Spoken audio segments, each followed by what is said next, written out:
Hello बच्चों, जैसे कि आज हम हिस्ट्री में उत्तर मुग़ल शासक के बारे में पढ़ेंगे। तो सबसे पहले हम औरंगज़ेब से स्टार्ट करते हैं।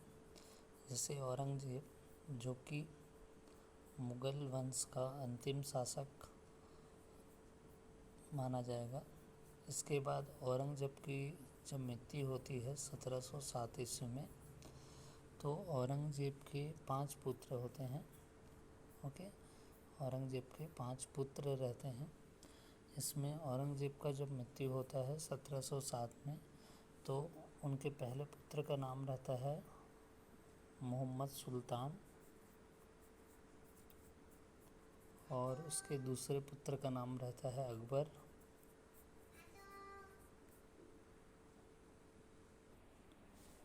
और उसके बाद तीसरे पुत्र का नाम था मुअज्जम,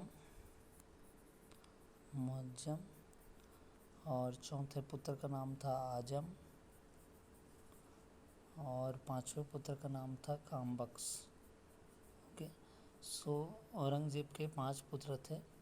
सो इन पांचों का नाम पहले मोहम्मद सुल्तान, फिर अकबर, फिर मुअज्जम, फिर आजम, फिर कामबख्श। ओके, सो उत्तराधिकार का युद्ध होता है इनके बीच। तो उत्तराधिकार का युद्ध मुख्य रूप से मुअज्जम और आजम के बीच होता है। इन दोनों के बीच में उत्तराधिकार का युद्ध होता है। सो इसमें जब उत्तराधिकार का युद्ध होता है तो 1707 में जाजू की लड़ाई, ठीक है, दोनों के बीच होता है जाजू की लड़ाई। तो जाजू की जब लड़ाई होता है तो इसमें मुअज्जम जो है वो जीत जाता है। ठीक है, फिर मुअज्जम जीत जाता है। मुअज्जम जब जीता युद्ध को, तो मुअज्जम जब गद्दी पर बैठा तो वह बहादुर शाह प्रथम के नाम से गद्दी पर बैठा, और इसी को शाह आलम प्रथम के नाम से भी जाना जाता है।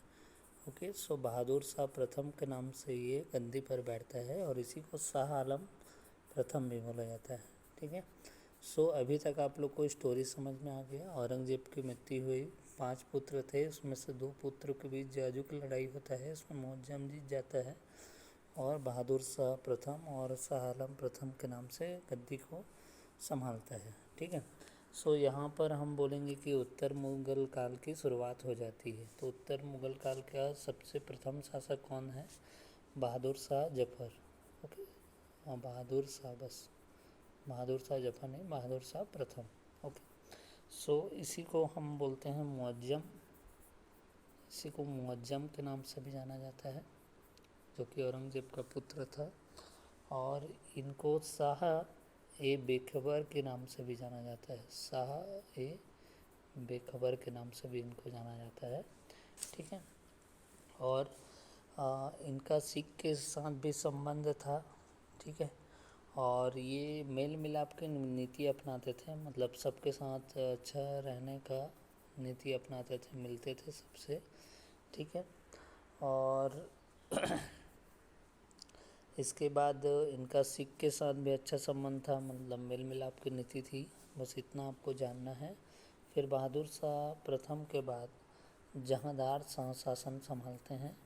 ठीक है, जहांदार शाह शासन संभालते हैं, और जहांदार शाह जो है वो जुल्फ़िकार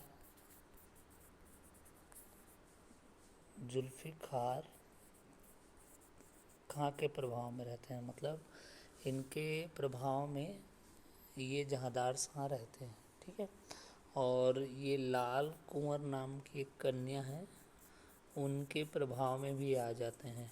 ओके, इसलिए इनको लंपट मूर्ख भी कहा जाता है। मतलब ये अपने से डिसीजन नहीं लेते थे, कुछ भी डिसीजन है, ये जुल्फ़िकार के प्रभाव में थे और लाल कुंवर के प्रभाव में भी आ जाते हैं। ओके, सो इसलिए इनको लंपट मूर्ख कहा गया है, जहांदार शाह को। ठीक है, यहाँ तक समझ में आ गया होगा। इसके बाद अगर हम आगे बढ़ें तो जो बहादुर शाह प्रथम है, उसका एक पुत्र है, उसका नाम है अजीमुस्सान। ओके, अजीमुस्सान को बंगाल का गवर्नर बना देते हैं, और अजीम शान के जो पुत्र हैं उनका नाम है फर्रुख सियर। ओके, सो बहादुर शाह प्रथम के जो पुत्र हैं उनका नाम है अजीम उस्सान, इनको बंगाल का गवर्नर बना देते हैं। फिर उनके जो पुत्र हैं उनका नाम है फर्रुख सियर। सो फर्रुख सियर अब शासन संभालते हैं उत्तर मुगल काल का।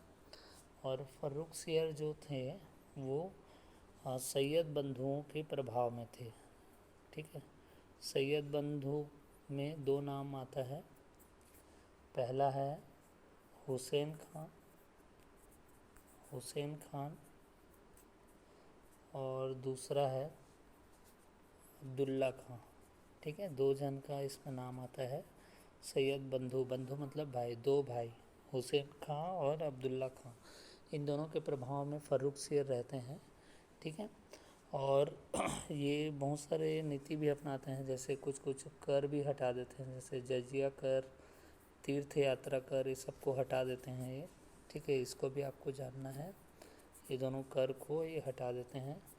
इसके बाद सैयद बंधुओं के मतलब सैयद बंधु जो है वो फर्रुख सियर, चूँकि सैयद बंधु के प्रभाव में रहते हैं फर्रुख सियर, इसीलिए फर्रुख सियर भी बाद में साहू जी के साथ संधि कर लेते हैं, है ना। जब सैयद बंधु साहू जी के साथ संधि कर लेते हैं, ठीक है, और जब सैयद बंधु जब साहू जी के साथ संधि करते हैं, ठीक है, सैयद बंधु जो रहते हैं वो जब साहू जी के साथ संधि कर लेते हैं तो इससे जो है फर्रुख सियर थोड़ा क्रोधित हो जाते हैं। क्यों क्रोधित हो जाते हैं? क्योंकि वो साहू जी को चौथ और सरदेश मुखी, ठीक है, दो प्रकार का कर वसूलने का अधिकार दे देते हैं। ठीक है, बंगाल वाले क्षेत्र में दो प्रकार का कर वसूलने का उनको अधिकार दे देते हैं। ठीक है, मतलब बंगाल वाले क्षेत्र में नहीं, 6 सूबों में अधिकार दे देते हैं, इतना याद रखना। 6 सूबों में चौथ और सरदेश मुखी नाम का दो कर देने का अधिकार दे देते हैं। ठीक है, और जब अधिकार दे देते हैं तो फर्रुख सियर को थोड़ा गुस्सा आ जाता है और वो षड्यंत्र के तहत इनकी हत्या करवा देते हैं सैयद बंधुओं की। ठीक है, और सॉरी, सैयद बंधु उनकी हत्या करवा देते हैं। ठीक है, सॉरी, यहाँ पर फर्रुख सियर का हत्या करवा देते हैं। कौन हत्या करवा देते हैं? सैयद बंधु फर्रुख सियर का हत्या करवा देते हैं। ठीक है, क्योंकि उनके विरोध में रहते हैं सूबों, 6 सूबों में चौथ और सरदेश मुखी का अधिकार दे देते हैं ये सैयद बंधु। तो दोनों के बीच थोड़ा सा मतभेद हो जाता है, तो फर्रुख सियर का बाद में हत्या करा देते हैं। मरने से पहले जो फर्रुख सियर रहते हैं वो अंग्रेज़ों के प्रभाव में भी आते हैं, और अंग्रेज़ों में एक सर्जन का नाम आता है जिसका नाम है हैमिल्टन। ठीक है, सर्जन का नाम याद रखिएगा। हैमिल्टन नाम का जो सर्जन है वो उनका एक फोड़ा हुआ रहता है, उनका घाव हुआ रहता है फर्रुख सियर के शरीर में, उसका सक्सेसफुली ऑपरेशन कर देते हैं, सर्जन कर देते हैं। ठीक है, तो ये एक सर्जन रहते हैं हैमिल्टन। और जब उनका फोड़ा या घाव ठीक हो जाता है तो उनको बोलते हैं कि आप मांगो, क्या चाहते हैं मेरे से मांग सकते हैं, बोला। तो वो जो हैमिल्टन रहता है वो 3 मांगता है, 3 चीज़ मांगता है। पहला, बंगाल में 3000 रुपये सालाना देंगे और कर मुक्त व्यापार करने का अधिकार मांगता है। 3000 रुपये सालाना और कर मुक्त व्यापार बंगाल में। ठीक है, ये पहला उसका मांग रहता है। और दूसरा रहता है कि गुजरात में 10,000 रुपये सालाना देंगे और गुजरात में भी कर मुक्त व्यापार करने का अधिकार प्राप्त हो, ऐसा करके मांगता है। ठीक है, और तीसरा है कि जो बम्बई में उन लोग सिक्का बनाते थे जो अंग्रेज़ लोग, उसको पूरे देश में लागू, पूरे प्रांत में, पूरे मुग़ल जहाँ जहाँ मुग़ल साम्राज्य वहाँ पर लागू करने का अधिकार मांगता है सिक्के को, जो सिक्का है। ठीक है, तो इस प्रकार का 3 अधिकार मांगता है, हैमिल्टन मांगता है। तो उसको जो फर्रुख सियर रहता है वो सहमति दे देता है। तो ये भी एक नेगेटिव थिंकिंग हो जाता है भारत के विरुद्ध में। ओके, सो जब फर्रुख सियर को सैयद बंधु मार देते हैं तो उसके बाद अगला जो शासक आता है वो आता है मोहम्मद शाह। ठीक है, मोहम्मद शाह ये अगला शासक है। ठीक है, मोहम्मद शाह का जो वास्तविक नाम रहता है वो रोशन अख्तर रहता है। और रोशन अख्तर जो है, जो मोहम्मद शाह है, वो सैयद बंधु को मार देता है। ठीक है, और इसको रंगीला बादशाह भी कहा जाता है। ठीक। उसके बाद मोहम्मद शाह जब रहता है तो नादिर शाह का आक्रमण भी होता है। यहाँ पर नादिर शाह का आक्रमण भी होता है। और नादिर शाह ईरान से आया रहता है, इसको ईरान का नेपोलियन भी बोला जाता है। तो ये यहाँ पर आता है, हमला करता है, जीत जाता है और यहाँ से 70 करोड़ रुपए तख्ते ताऊत और कोहिनूर हीरा, ये तीनों ले जाता है। 70 करोड़ रुपए, कोहिनूर हीरा और तख्ते ताऊत, जिसको मयूर सिंहासन भी बोलते हैं, ये तीनों यहाँ से ले जाता है। ठीक है। उसके बाद मोहम्मद शाह के बाद अहमद शाह आता है। ये नया ये भी शासक है। अहमद शाह जो कि मोहम्मद शाह का पुत्र रहता है। ठीक है। इसके शासनकाल में अहमद शाह अब्दाली ये 7 बार आक्रमण करता है। ठीक है, अहमद शाह अब्दाली इसके काल में आक्रमण करता है। और उसके बाद आलमगीर नाम का एक शासक आता है, आलमगीर, जिसको सेकंड बोला जाता है। ठीक है, इसके समय में प्लासी का युद्ध होता है 1757 में।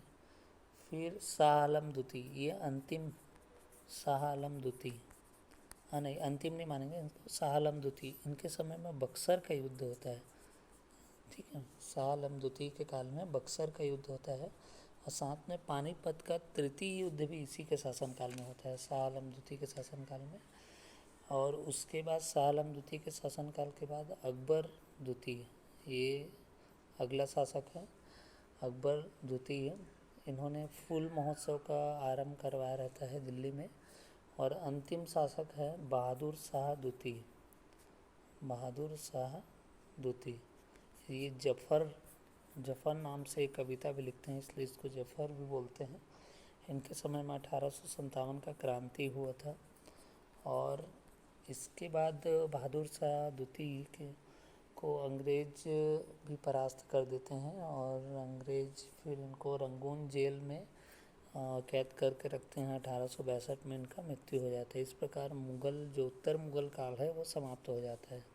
ठीक है, तो उत्तर मुग़ल काल में बहुत सारे शासक हुए, उसको मैंने आपको बताया। इस प्रकार उत्तर मुग़ल काल शायद आपको समझ में आ गया होगा। और जितना मैं इम्पोर्टेंस पॉइंट बताया हूँ सब इम्पोर्टेंट है आपके एग्ज़ाम के लिए। ओके, सो प्लीज़ इसको थोड़ा सा 2-3 बार वीडियो को देखिएगा। ओके, इसके बाद मैं बंगाल, फिर अवध, मतलब जो स्वायत्त शासन है वो कैसे बना, उसको मैं नेक्स्ट वीडियो में बताऊंगा कि बंगाल पे कौन कौन शासक आए, बंगाल कैसे अंग्रेज़ों के कब्जे में आ गया, फिर अवध कैसे आ गया। ठीक है, इस प्रकार का मैं स्वायत्त शासन पर कब्जा को भी समझाऊंगा इसके बाद वाले वीडियो में। ठीक है, ओके, थैंक यू, धन्यवाद एवरीवन।